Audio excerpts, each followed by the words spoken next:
ஆச்சி மசாலா. எந்த சமையலும் ருசி தேடும் ரகசியம் 20 ரூபாய். Taste Daily. Taste the Daily.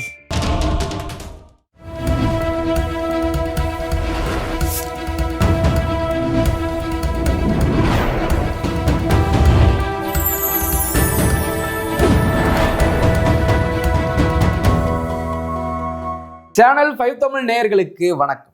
இந்த நேர்காணலில் நம்மோடு இணைந்திருப்பவர் வி த லீடர்ஸ் இயக்கத்தின் உறுப்பினர் வழக்கறிஞர் ஹரிஹரன் அவர்கள். வாருங்கள், அவரோடு பேசுவோம். சார் வணக்கம். உங்கள் இயக்கத்தின் தலைவர் அண்ணாமலை அவர்கள் ஜூலை 12 போதையில்லா பொள்ளாச்சி மாநாடு அப்படின்னு சொல்லி அறிவிச்சிருக்காரு. எப்படி நடக்க போகிறது இந்த மாநாடு? தமிழ்நாட்டில் வருகிற காலத்தில் நல்லாட்சி அமைய நம்ம எல்லாம் பொள்ளாட்சியில் ஒன்று கூடணும் அப்படின்ற ஒரு சென்டிமெண்டலான விஷயத்தை எங்களுடைய தலைவர் அண்ணன் அண்ணாமலை அவர்கள் ஒரு செய்தியை மக்களுக்கு சொல்ல வர்றார். ஒரு கட்சி ஆரம்பிக்கும் போது உறுப்பினர் சேர்க்கை அதில் கான்சன்ட்ரேட் பண்ணுவாங்க, ஆட்களை சேர்க்கறதுக்கு கான்சன்ட்ரேட் பண்ணுவாங்க, கூட்டங்கள் அங்கங்கே போட்டு பப்ளிசைஸ் பண்ணணும்னு ஆசைப்படுவாங்க, கட்சிக்கான பாடலை ரெடி பண்ணுவாங்க. இது ஒரு நடைமுறை, அதாவது ஒரு வாடிக்கையாக ஒரு கட்சின்னு ஆரம்பித்தா இதெல்லாம் ஒரு சடங்காக நடத்தப்படுது தமிழ்நாட்டில். ஆனால் ஒரு கட்சி ஆரம்பிக்கும் போது ஒரு போதை விழிப்புணர்வு, மக்கள் சார்ந்த ஒரு கள அரசியலை ஒரு தலைவர் மேற்கொள்றாரு. ஒரு விஷனரி லீடர், ஒரு தொலைநோக்கு பார்வை இருக்க ஒருத்தரால தான் இது போல சிந்திக்க முடியும். இப்போ நாளைக்கு தேர்தலா, இல்லை நாளைக்கு பெண்கள் வாக்களிக்கக்கூடிய நாளா? அப்போ எதுக்கு போதையை பற்றியான ஒரு விழிப்புணர்வு எடுத்து தமிழக மக்களுக்கு சொல்றாங்க?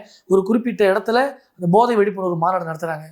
அப்போ ஒவ்வொரு செக்டாரா அந்த தலைவர் வந்து கான்சன்ட்ரேட் பண்றாரு.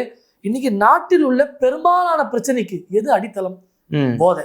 அந்த போதைக்கான ஒரு விழிப்புணர்வை, அந்த போதையை பயன்படுத்தக்கூடாது, நம்ம குடும்பம் பயன்படுத்தக்கூடாது, நம்மளை சுற்றி இருக்கவங்க பயன்படுத்தக்கூடாது, நம்மளை சார்ந்த தெரிந்தவர்கள் நண்பர்கள் இவங்கெல்லாம் பயன்படுத்தக்கூடாது.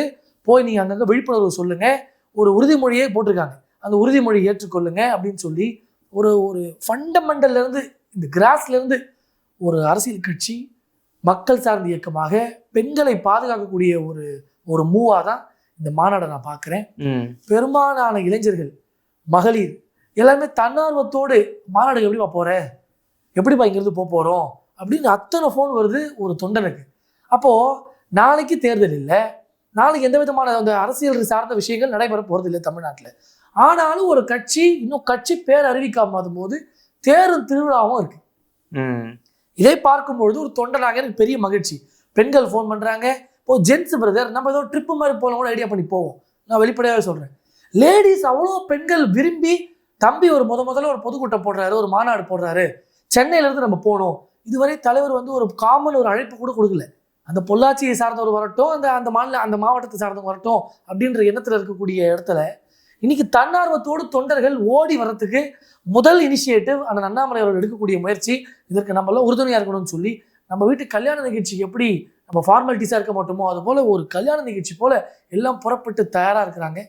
உண்மையாலே தமிழ்நாட்டில் ஒரு நல்ல அரசியலுக்கு கொஞ்சம் இடம் இருக்கு, இன்னும் அந்த மாற்றத்துக்கான ஒரு விதை, அந்த விதை இன்னும் சாகலை அப்படின்ற ஒரு நல்ல ஒரு மூவோட 12ஆம் தேதி ஆர்ப்பரிக்கிற கூட்டத்திற்கும் ஒரு சந்தோஷத்திற்கும் அந்த போதை விழிப்புணர்வுக்கும் அந்த மாநாடுடைய அஜெண்டாவுக்கும் எந்த பஞ்சமும் இல்லாமல் நல்லபடியான ஒரு ஒரு நிகழ்வை நடத்த இருக்கிறது வி த லீடர்ஸ். ஓகே, மாற்றத்திற்கான நேரம் அப்படின்னு சொல்றீங்க. ஆனால் எதிர்கட்சி தலைவர் உதயநிதி அவர்கள் சொல்றாரு, நாங்கள் இப்போதான் எதிரி யாருன்னே கண்டுபிடிச்சோம் அப்படின்னு சொல்லி, இப்போதைய ஆளும் கட்சியான தாவேக்கா தான் அங்கே எதிரி அப்படின்னு சொல்லி அவர் அங்கே ஃபோக்கஸ் பண்றாரு. இங்கே அண்ணாமலை அவர்கள் அவர் ரேஸ்ல கூட எடுத்துக்கலையோ? ஒருவேளை மக்கள் திமுகவை எதிரியா பார்க்கலையே, உதிரியா பார்த்துட்டாங்களே, உதறி விட்டாங்கல்ல. ஆளுங்கட்சியா இருந்தீங்க, உங்க அப்பா செய்த சாதனை உலகத்துல யாரும் செய்யலன்னு பாட்டா பாடினீங்க. இன்னைக்கு நிலைமை என்ன? இன்னைக்கு அதோடைய முழு ரிசல்ட் என்னன்னா, எந்த அப்பாவை வச்சு நீங்க ஆட்டம் போட்டீங்களோ அந்த அப்பா இன்னைக்கு வீட்டுல இருக்காரு. அந்த அப்பாவுக்கு நீங்க சட்டசபையில இடம் இல்லை. மக்களுடைய முடிவை பாருங்க பிரதர். இன்னைக்கு நாடு முழுக்கதும் ஒரு ஸ்ட்ரக்சர்ல ஆனால் விஜய் அவர்களுக்கு வாக்களிச்சிருக்கிறாங்க. அது ஒரு ஸ்டைல் விட்டுருங்க. குறிப்பிட்டு ஒரு முதலமைச்சர் வேட்பாளரை மக்கள் மண்ணக்கவ வைக்கிறாங்க. சாதாரண ஒரு வேட்பாளர் அவர் ஏற்று நிற்கிறாங்க. இப்போ ஜனநாயகம் சொல்லும் செய்தி என்ன? உங்க அப்பாவும் நீங்களும் சுட்ட ரீலு மக்கள் ஏற்கலை, உங்க அப்பாவும் நீங்களும் சுட்ட வடையை மக்கள் ஏற்கலை. மக்களுடைய விருப்பத்திற்கு திமுக ஒருபோதும் இல்லை. அவங்களும் உதிரி விட்டுட்டாங்க, உதிரியாக தள்ளி விட்டாங்க. இவங்க யார் எதிரின்னு கண்டுபிடிக்கிறதுக்கு? ஒட்டுமொத்த தமிழ்நாட்டிற்கு இந்த குடும்பம் தானங்க எதிரி. இந்த ஒரு குடும்பத்தால தானங்க நம்ம குடும்பம்லாம் நீ கேள்விக்குரியா. ஒவ்வொரு குடும்பத்து மேலேயும் கிட்டத்தட்ட 10 லட்சம் கடன் இருக்கு. தலா 2.5 லட்சம் கடன் இருக்குங்க. ஒரு குடும்பத்துல சராசரியா 4 பேர் இருந்தா 10 லட்சம் நம்ம மேல கடன் இருக்கு. அந்த ஒரு குடும்பத்தால தானே. அந்த ஒரு குடும்பம் ரெட் ஜெயிண்ட் ஆரம்பிக்க, அந்த ஒரு குடும்பம் ஜி ஸ்கொயர் ஆரம்பிக்க, அந்த ஒரு குடும்பம் ப்ரொடக்ஷன்லயும் டிஸ்ட்ரிபியூஷன்லயும் பெரிய பெரிய தொழில் ஆரம்பிக்கிறதுக்கு நம்ம குடும்பத்து மேல தான் கடன் வந்திருக்கு. திமுகவிற்கு தாவேக்காவை விமர்சனம் செய்யும் தகுதி இருக்கிறதா? நாங்கள் எதிரி யார் என்று கண்டுபிடித்து விட்டோம். நீங்க யாரு? பொதற்குள்ள எலி வர மாதிரி இருக்கு. உங்களுக்கு தான் முதல்ல மருந்து வச்சாங்க மக்கள்.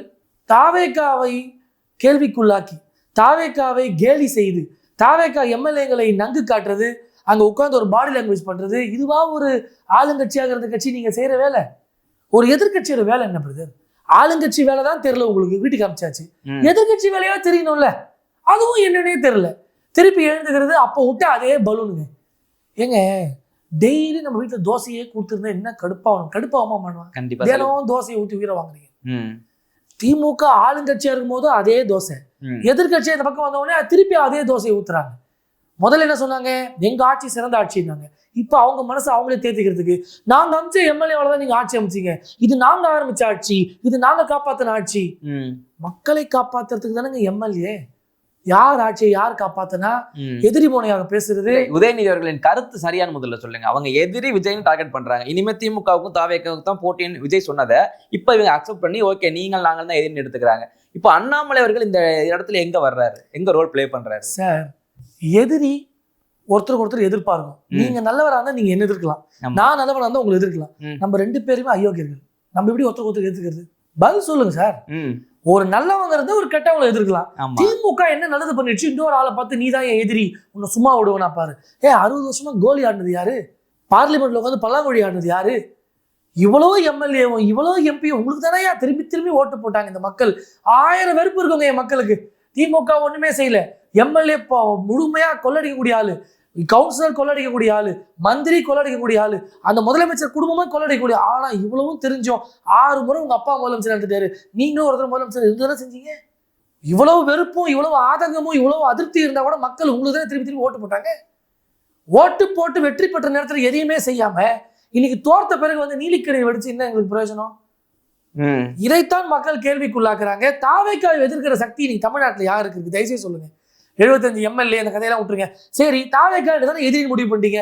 எதுக்கு அவன் எம்எல்ஏ எல்லாம் போய் காசு கொடுத்து வேலை வாங்குறது? இதெல்லாம் என்ன வேலை? அதான் எதிரி பண்ற வேலையா இது? குழிப்பறிக்கிற வேலை இது. ஒரு நிஜமான எதிரி, நீ ஒரு ஆக்கப்பூர்வமான ஒரு படை வீரன் என்ன பண்ணணும்?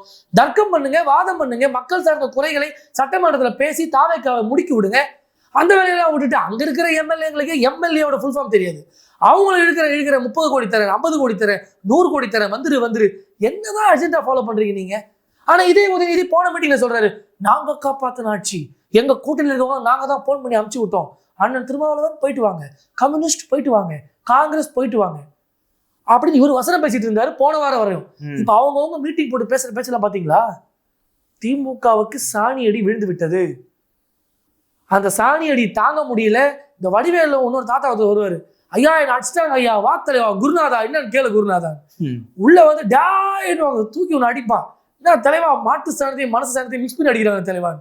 நான் பாட்டு 7 போயிருந்தேன், ஒரு காமெடி வரும் பாருங்க. அது போல நீங்க திமுக மேல மாட்டு சாணத்தையும் மனசு சாணத்தையும் மிக்ஸ் பண்ணி அடிக்காத சூழ்நிலை தான். சூழ்நிலை இவ்வளவு கிரிட்டிக்கலான பிறகும் ஆட்டம் கொஞ்சமாவது குறைஞ்சிருக்கா? இன்னைக்கு எல்லாரும் மேலே வழக்கு பாஞ்சோன்னே ஏன் ஹாஸ்பிட்டலுக்கு ஓடுறீங்க? கைது பண்ணா ஏன் வீட்டுல அராஜகம் பண்றீங்க? இது தாவேக்காவோட அடக்குமுறை. அப்ப போன ஆட்சியில நீங்க அரெஸ்ட் பண்ணவங்கள, எங்களை போன்ற ஆட்கள் யூடியூப்ல பேசினா உடனே அரெஸ்ட். அப்ப நாங்கெல்லாம் என்னன்னு கத்துறது? ஆக உங்க ஆட்சியில நீங்க அக்கிரமம் பண்ணா அது நல்லது, உங்க ஆட்சியில நீங்க கமிஷன் வாங்கினா அது நல்லது, உங்க ஆட்சியில கட்ட பஞ்சாயத்து பண்ணா அது நல்லது, உங்க ஆட்சியில பெண்களுக்கு பாதிப்பு வந்தா அது நல்லது, உங்க ஆட்சியில ஆசிரியர்களுக்கு பிரச்சனை வந்தா நல்லது, உங்க ஆட்சியில எந்த கெட்டதா இருந்தாலும் நல்லதுன்னு பேசிட்டு இருந்தீங்களே. இப்பதானே ஒரு ஆட்சி வந்திருக்கு. 1 மாசம் தயத்தக்கன்னு குதிக்கிறீங்களே, தண்ணியில இருந்து வெளியே விழுந்த மீன் மாதிரி துள்றீங்க. நல்ல வேலை அப்பாவும் பையனும் காம்பினேஷனா இல்ல எதிர்கட்சி அந்த வரிசையில. இன்னும் காம்பினேஷன் இருந்தா இன்னும் குட்டிசோரா போயிருக்கும். இன்னைக்கு மகன் தனி மரமாக நின்று கொண்டு தேவையில்லாத வசனங்களை பேசிக்கொண்டு இவரே ஊறப்பட்ட வசனத்தை பேசுறாரு. எதிர்க்க சினிமா பார்த்துட்டு வராத, இது சினிமா இல்லைன்றாரு. ஏய், அவர் ஆக்டர்னா நீ ப்ரொடியூசரியா? நீனா உனக்கும் சினிமாவுக்கு சம்மந்தம் இல்லாத மாதிரி இது சினிமா இல்லை, இது சினிமா இல்லைன்னு அந்த எம்எல்ஏ கத்துறாங்க. உங்கால் பேசுற வசனத்தெல்லாம் சினிமா இல்லையா? அது ஒட்டுமொத்த வசனத்தில் ஒரு 5 ஆண்டு ஆட்சியை நடத்திட்டு திமுக இன்னைக்கு இன்னும் வசன கருத்தா போல மக்கள் மேல பெரிய அன்பு இருக்கிறது போல.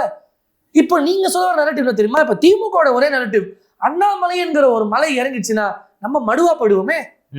அப்ப அண்ணாமலையுடைய தாக்கத்தை குறைப்பதற்கு நம்ம செய்தியில தான் வந்தாகணும். அது நல்லதோ நல்லது பண்றோமோ கெட்டது பண்றோமோ, இந்த உலகம் நம்மளை ஒத்து பார்க்கணும்னு ஒரு பழமொழி போல, இந்த சினிமாவில் வர்றது போல எதையாவது ஒரு குரங்கு சட்டையை பண்ணி நியூஸ்ல வந்துடுறாங்க. அப்போ அண்ணாமலை எனக்கு சைட்லைன் பண்ணலாம், அவர் ஆரம்பிக்கக்கூடிய இயக்கத்தை கண்முன் தெரியாம பார்த்துக்கலாம். இதெல்லாம் எத்தனை நாளைக்கு? ஆளுங்கட்சியாக தாவேக்காவை மக்கள் தேர்ந்தெடுத்துட்டாங்க. அதற்கு கேள்வி கேட்கக்கூடிய எதிர்கட்சியாக கட்சி ஆரம்பிப்பதற்கு முன்னாடியே மக்கள் வெகுமதி கொடுத்துட்டாங்க. ஆனால் அண்ணாமலை அவர்களுக்கு 20 லட்சம் பேர் சேர்ந்திருக்காங்க சார் ஆஃப்டர் எலெக்ஷன். இன்னைக்கு என்ன அர்ஜென்சி? மக்கள் எல்லாம் ஏன் ஓடி வந்து 20 lakhs மெம்பர்ஸ் ஏன் சேரணும்? நாளைக்கு தேர்தலா? கேட்ட கேள்விக்கு பதில் இல்ல. அதை தாண்டி தன்னார்வத்தோடு கூட்டம் சேருது, அங்கங்க ஆர்ப்பாட்டங்களும் அங்கங்க மாநாடுகளும் நடத்துற இடத்துல இவ்வளவு பெரிய ஒரு ஏற்பாடுகள் நடக்குது. அப்போ தமிழ்நாடு எழுச்சிக்கும் புரட்சிக்கும் காத்து கொண்டிருக்கு. விஜய் என்கிற ஒரு ஃபேக்டரை மக்கள் ஏத்துக்கிட்டாங்க. ஆனா அப்போசிஷன்ல ஒருத்தரும் சரியில்லையங்க. இன்னைக்கு திமுக காரன் கேள்வி கேட்க முடியாது, ரூல் அவுட் ஆயிடுச்சா? ஏடிஎம்கே காரங்க உட்கட்சி பிரச்சனை பார்ப்பதற்கே அவங்களுக்கு இந்த ஆயுசு போதும், அவங்க கதை முடிஞ்சிருச்சா? இப்போ இதர கட்சிகள் எல்லாம் 1 சீட்டு 2 சீட்டு தான் இருக்காங்க, அவங்களாம் என்ன வாய் திறந்து பேசிட முடியும்? அப்போ இதோடைய ஒரு சொல்யூஷன்னா புரட்சி இளைஞர் அண்ணாமலையோடைய இயக்கம் தான். கடவுளுடைய கிருபை, அதெல்லாம் கடவுளுடைய அனுகிரகம். கட்சி ஆரம்பிக்கும் போதே எதிர்கட்சி கேள்வி மயக்க பிடிச்சி யாருக்காவது கேட்கறதுக்கான ஒரு தரவுகள் இருக்கா? உதயநிதி அண்ணா தகராறு பண்ண தயாரா இருப்பாரு, தரவுகளோட பேச தயாரா இருக்காரா? இன்னைக்கு தமிழ்நாடு அரசியலுக்கு என்னங்க தேவை? ஒரு புது ஆட்சி. பிரதர், நான் ரொம்ப எக்ஸ்பீரியன்ஸான ஆள் பிரதர், நீங்க புதுசா வரீங்க, உங்களுக்கு நான் சொல்லி கொடுத்தா நான் நல்லவனா, இல்ல எனக்கு தெரியுது நான் பெரிய பண்ணையார மாதிரி அப்படி தெரியுமா இப்படி தெரியுமானா அப்ப என்ன நினைப்பீங்க? தற்பெருமை பிடிச்சோம் போல இந்த ஹரி, அவனை பத்தியே புகழ்ந்துட்டு இருக்கான், நான் புதுசா வந்திருக்கேன், எனக்கு என்னன்னு சொல்லி தரோம் யோசிப்பீங்க மாட்டீங்களா? சார், மந்திரியா இருக்கிறதுல அண்ணன் செங்கோட்டையனை தவிர எல்லாருமே புது மந்திரிகள், புது எம்எல்ஏக்கள். டைம் கொடுக்கலப்பா. 60 வருஷம் உட்கார்ந்து குத்து கும்மா குத்து போட்டீங்களே, அப்பெல்லாம் பொறுத்துதானே நாங்க மக்கள். இன்னைக்கு அங்க இருக்கக்கூடிய பல்கலைக்கழகங்களா இருக்கட்டும், அவங்க நடத்தக்கூடிய ஸ்கூலா இருக்கட்டும், அவங்க நடத்தக்கூடிய ஃபைனான்ஸ் கம்பெனியா இருக்கட்டும், இதெல்லாம் இதனுடைய முதல் எங்க இருந்து வந்துச்சு? இவங்களுடைய கொள்ளையடிக்கிற சமாச்சாரத்திலையும், இவங்களுடைய ஊழல் விஷயங்களிலையும், இவங்களுடைய ஒரு அலிகேஷன் விஷயத்துல இன்னைக்கு புது கட்சிகள் தலையிடுறதை இவங்களால ஏத்துக்க முடியல. இதே போலதான் அண்ணாமலை டிஎம்கே ஃபைல்ஸ் சொல்லும் போது துள்ளி குதித்தாங்க. ஏன் நீங்க வாபஸ் ஆகிட்டு ஓடுறீங்க? இவங்களை பொறுத்தவரையிலும் ரெட்டை வேடங்க. இந்த பக்கம் கத்தி வச்சுக்கிட்டு தான் உங்ககிட்ட பேசிட்டே இருப்பாங்க. நல்லா தேனூருக பாலூருக பேசுவாங்க, பேசி முடிச்சு கத்தி எடுத்து குத்திடுவாங்க. நம்ம இதான் இவங்களுடைய அரசியல். திமுகவுடைய அடக்குமுறை அரசியலையும் திருட்டு அரசியலையும் அரங்கேற்ற முடியாத சூழ்நிலையில விரக்தியின் விளிம்புல தாவக்காவை எதையாவது அலிகேட் பண்ணாதான் நம்ம நியூஸ்ல வருவோம்னு சொல்லி இன்னைக்கு நியூசன்ஸ் பண்ணி கொண்டிருக்கிறது திமுக. இல்ல, இந்த அளவுக்கு உதயநிதிகள் பேச காரணம் எங்க அண்ணாமலை உள்ள வந்துருவாரோ அவரை சைலண்ட் பண்ணி வைக்கணும் அப்படின்றதுக்காக தான் பேசிட்டு இருக்காருன்றீங்க. அதே நேரத்துல ஒரு வாரத்துக்கு முன்னாடி செய்தி வந்தது, அதிமுகவில் மிகப்பெரிய பிளவு ஏற்பட்டது. அப்போது அதிமுக முக்கியமான மாவட்ட செயலாளர்கள் சொன்னது, அண்ணாமலை நம்ம கட்சிக்குள்ள கொண்டு வரணும், கொண்டு வந்தார் அப்படின்னா மிகப்பெரிய பலமாக இருக்கும், இளைஞர்கள் நம்ம பக்கம் வருவாங்கன்னு சொல்லி எங்க பேசப்பட்டதாக ஒரு தகவல் வந்திருக்கு.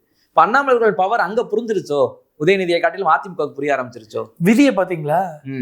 சத்தியமா சொல்றேங்க, நான் விதியை ரொம்ப நம்புறேன். எந்த கட்சி எங்கள் தலைவரை சைட்லைன் பண்ண முயற்சிதோ, எந்த கட்சி தலைவர் எங்க தலைவரை வந்து நீங்க எடுத்துடணும், அவர் பொறுப்புல இருந்து இல்லைனா தான் நாங்க வருவோம் கூட்டணிக்குன்னு சொல்லி ஆட்டத்தை காமித்ததோ, இன்னைக்கு அந்த கட்சி ஆட்டம் காணும் போது யாரை சொல்றாங்க? ஆட்டத்தின் நாயகனா யார் இருக்காங்க? அண்ணன் புரட்சி இளைஞர் அண்ணாமலையார் தான். எந்த கட்சி அண்ணாமலை வேண்டாம், எங்க தலைவரை குறை சொல்லிட்டாரு, எங்க கட்சியை குறை சொல்லிட்டாருன்னு பேசுனாங்க, அதே கட்சி இன்னைக்கு அண்ணாமலை விரும்புறதா நீங்களே செய்தி சொல்றீங்களே. எனக்கு ஆச்சரியமா இருக்கு சார். ஒரு நல்லவருக்கு எவ்வளவு இடத்துல ஆப்பர்ச்சுனிட்டி பாருங்க. நாங்க தனி கட்சி ஆரம்பிக்க போறோம்னு சொல்லியாச்சு, அந்த கட்சி மக்கள் சார்ந்த கட்சியாக இருக்கும், ஒரு புது அரசியலை, ஒரு புத்துணர்ச்சியான அரசியலை அந்த அண்ணாமலையோட இயக்கம் கொடுக்கும் அப்படின்ற நம்பிக்கையோட போயிட்டு இருக்கும்.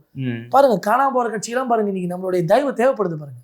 அந்த கட்சியால தானே அவ்வளவு பிரச்சனை இருந்த இயக்கத்துல, அந்த இயக்கமும் இன்னைக்கு படுகொழிக்கு போய் அதை ஏறி விட்ட இன்னொரு இயக்கமும் இன்னைக்கு எங்களை எதிர்பார்த்து கொண்டு, எங்கள் தலைவரை எதிர்பார்த்து கொண்டு, விதியை பாருங்க.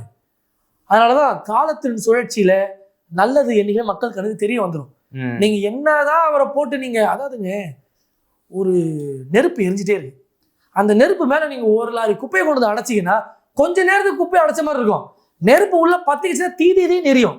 அதே போல நெருப்பு போல ஒரு மனிதன் புரட்சி இளைஞர் அண்ணாமலையார். அதனால நீங்க யாரெல்லாம் ஆசைப்படுறீங்கன்னு தெரியல, நாங்கள் மக்கள் ஆசைக்கு தான் சார் போவோம், ஒரு தனிப்பட்ட கட்சியில இல்ல. நம்மளர்கள் இப்ப அதிமுக ஒரு பக்கம் ஆப்ஷன் ஓப்பனா இருக்கு, அதை பாப்பாரா இல்ல தன் இயக்கத்தை அடுத்த கட்சியாக ஆரம்பிப்பாரு? சார் வேணாம் சார், நாங்க இந்த பழைய குட்டையில மீன் பிடிக்க விரும்பல. நாங்கள் அறிவி போல விஜய் அவர்களே பழைய கட்சியில இருந்தா இங்க போட்டு ஆள் சேர்த்துட்டு இருக்காரு, வரிசையா எங்க வந்து சேர்றாங்களே எல்லாருமே, முன்னாள் அமைச்சர்கள் முன்னாள் எம்எல்ஏ. இல்ல சார், நாங்க அதே மாதிரி கட்சி ஆரம்பிச்சு எங்க கூட சேர்றவங்களும் ஏத்துக்கிறோம். அந்த பழைய ஃபார்மேட்டே வேண்டாம் சார். மக்கள் ஏதோ ஒரு வெறுப்பு, ஒரு பிராண்டிங் ஆயிப்போச்சு. ஏடிஎம்கே டிஎம்கேனால அலிகேஷன் தான், ஏடிஎம்கே டிஎம்கேனால ஊழல் தான், ஏடிஎம்கே டிஎம்கேனால கட்ட பஞ்சாயத்து தான், ஏடிஎம்கே டிஎம்கேனால கரப்ஷன் தான், கமிஷன் தான் அப்படின்றது ஒரு மக்களுக்கு ஒரு முடிவு ஏற்பட்டுச்சு. இன்னைக்கு விஜயண்ணன் வந்ததுக்கான காரணமே என்னன்னு நீங்க தயவுசெய்து சொல்லுங்களேன். இந்த ரெண்டு கட்சி மேல அதிருப்தி உச்சம். என்னையா இவங்க உட்காந்து பகல்குள்ள அடிக்கிறாங்க, புதுசா ஒருத்தர் வரட்டும் ஒடியாண்டா. விஜயண்ணனுக்கு அந்த ஒரு ஃபேக்டர் தான் பெரிய அளவில் ஒர்க் அவுட் ஆச்சு. அவருடைய சினிமா பிரபலத்தை தாண்டி, அவருடைய கேண்டிடேட்ஸ் எல்லாம் தாண்டி இந்த ஒரு ஃபேக்டர் தான் அவருக்கு பெரிய அளவு எடுபட்டது. அந்த அறுவடையை அண்ணன் அண்ணாமலை அவர்களும் மேற்கொள்வாரு. இன்னைக்கு 2031 சினாரியோ நமக்கு இன்னைக்கு தெரியுதுங்க. தமிழ்நாட்டினுடைய அடுத்த ஆட்சி கட்டில் யார்? இன்னைக்கு உதயநிதி பெரிய எதிர்கட்சி, அவர் வாயை திறந்தால் அப்படியே பொன்மொழியா வருது, மக்களுக்காக கத்துறாருன்னு பேசுறோமே. இன்னைக்கு 2031 தேர்தலை பத்தி மக்கள் பேச ஆரம்பிச்சிட்டாங்க. ஆட்சி வந்து எவ்வளவு நாள் ஆகுது? ஒரு மாசம் தான் ஆகுது. 5 வாரத்திலேயே 2031 அண்ணாமலைக்கு விஜய்க்கு தான் போட்டி அப்படின்னு மக்கள் பரவாயில்ல பேசுறாங்க. நாங்கெல்லாம் மீடியால பேசுறோம், அவ்வளவு வியூஸ் போது. மக்களுடைய கமெண்ட் செக்ஷன்ல பார்த்தாலே மக்களுடைய வெளிப்பாடு தெரியுதுங்க. இப்ப நம்ம என்ன சொல்லிருக்கணும்? பைத்தியக்காரனா இருக்கானுங்க, இன்னைக்கு எலெக்ஷன் இல்ல, ஏன் அப்படி பேசுறீங்கன்னு சொல்லிருக்கணுமா கூடாதா? கண்டிப்பா. மக்கள் எல்லாம் வெகுமதி கொடுத்து ஏற்கிறாங்க. ஆமா, விஜய்க்கு சரியான ஆல்டர்னேட்டிவ், விஜயை கேள்வி கேட்கக்கூடிய தகுதி பெற்றவர், தமிழ்நாடுடைய வளர்ச்சி, ஜீவாதார உரிமைகள். தமிழ்நாடு இன்னைக்கு யூஎஸ் போயிருக்காரு. ஆமா, தமிழ் மொழியை பத்தி, தமிழ் அறிஞர்களை பத்தி, தமிழனுடைய ஒரு தொன்மையை பத்தி, நம்முடைய நேர்மையை பத்தி ஒரு தலைவர் அமெரிக்கால போய் பேசுறது எவ்வளவு பெரிய மற்றற்ற மகிழ்ச்சி நமக்கெல்லாம். தமிழை பற்றி போற்றக்கூடிய தலைவர்கள் இங்க இல்லைங்க. இன்னைக்கு திமுக தமிழ் வாழ்கன்னு போர்டை போடுவாங்க, ஆனா எங்க வாழ வச்சாங்கன்னு தெரியல. அவங்க ஓன் ஸ்கூல்ல இங்கிலீஷ் பேசலாம் ஃபைன் போடுவாங்க. அதற்கெல்லாம் ஒரு மாற்றாக சொல்லிலேயே கேட்டு பழகிட்டேங்க, செயல்ல நான் பார்த்ததே கிடையாது. இது வரலாம் திமுகவுடைய சொல்லலாம் கேட்டீங்கன்னா அப்படியே நமக்கு ரத்தம்லாம் கொதிக்கும். நீங்க பிபி மாத்திரை போடணும், அந்த அளவு நமக்கு அப்படியே நரம்பெல்லாம் பொட்டைக்கும். பா, தமிழுக்காக இவ்வளவு பண்ணியிருக்காங்க.